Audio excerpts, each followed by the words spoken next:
ಮೈಸೂರು ಯಾಕೆ ಅನ್ನೋದಕ್ಕೆ ಯಾಕೆ ಹೇಳಿದೆ ಅಂದರೆ, ಮೈಸೂರು ಬಹಳ ಇಷ್ಟವಾದ ಊರು ಡಾಲಿಗೆ. ಹಾಗಾಗಿ ಮೈಸೂರಿನಲ್ಲೇ ಮದುವೆ ಆಗಬೇಕು. ಮೈಸೂರಿನಲ್ಲಿ ಮದುವೆ ಆದಾಗ ಮೈಸೂರಿನ ಆರ್ಕಿಟೆಕ್ಚರ್ನ ಪಾರ್ಟ್ ಇಟ್ಕೊಂಡೇ ನಾವು ಮಾಡೋಕ್ಕಾಗುತ್ತೆ ಅರುಣ್ ಸರ್ ಅಂತ ಕೇಳಿದಾಗ, ನಾನು ಮತ್ತೆ ವೆಡ್ಡಿಂಗ್ ಬೈ ಧ್ರುವ ಇಬ್ರು ಯೋಚನೆ ಮಾಡಿ then I design the whole thing.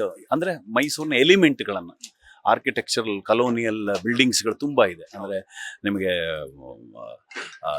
Indo Saracenic ಬೇಸ್ಡಲ್ಲಿದೆ, palace ಒಂಥರ ಇದೆ, ನಿಮಗೆ ಹೊರಗಡೆ ಇರುವಂಥ ಕೋರ್ಟ್ ಒಂಥರ ಇದೆ, ತಾಲೂಕು ಆಫೀಸ್ ಒಂಥರ ಇದೆ, ಇಲ್ಲಿ ವಿಶ್ವವಿದ್ಯಾನಿಲಯ. ಇದು ಒಂದು ಆರ್ಕಿಟೆಕ್ಚರ್ಗೆ ಕಲಿಯೋದಕ್ಕೆ ಒಂದು ಒಳ್ಳೆಯ ಪಾಠ. ನಾನು ರಂಗಾಯಣದಲ್ಲಿದ್ದಾಗ ಆರ್ಕಿಟೆಕ್ಚರ್ ಕಲ್ತಿದ್ರೆ ಅಂತ ಎಷ್ಟೋ ನಾನು ಕೇಳ್ತಾರೆ. ನಿಜವಲ್ಲ, ನಾನು ಏನೂ ನಾನು ಕಲ್ತಿದ್ದೆ ಮೈಸೂರಿನ ಬಿಲ್ಡಿಂಗ್ಗಳನ್ನು ನೋಡಿ. ಅದೇ ಥರ ವಿಚಾರವನ್ನು ನಮ್ಮ ಧನಂಜಯ ಅವರು ಇಟ್ಕೊಂಡಿದ್ದರಿಂದ ಅವರಿಗೆ ಈ ನೆಲದ ಮಣ್ಣಿನ ಗುಣನೇ ಇದ್ರಲ್ಲಿ ಬರಬೇಕು, ಅದರ ಟೇಸ್ಟ್ ಇರಬೇಕು, ಆಮೇಲೆ ಡೆಕೋರೇಟಿವ್ ಆಗಿಯೂ ಇರಬೇಕು ಅನ್ನುವಂಥ ಕಾನ್ಸೆಪ್ಟ್ ಅಂದಾಗ ನಾವು ಮೈಸೂರಿನ ಅರಮನೆಯ ಕೆಲವು ಎಲಿಮೆಂಟ್ಗಳು ಮತ್ತು ಕಲೋನಿಯಲ್ ಬಿಲ್ಡಿಂಗ್ ಎಲಿಮೆಂಟನ್ನು ಇಟ್ಕೊಂಡು ನಾವು ಇದೆಲ್ಲವನ್ನು ಸೃಷ್ಟಿ ಮಾಡಿದ್ದೀವಿ. ಇದು ಅವರ ಆಶಯನೂ ಆಗಿತ್ತು ಒಂದು. ಆಮೇಲೆ ಜೊತೆಗೆ ನಿಮಗೆ ಟ್ರೆಡಿಷನಲ್ ಅಂದರೆ ಮುಹೂರ್ತ, ಮದುವೆಯ ಮಂಟಪ ಕೂಡ.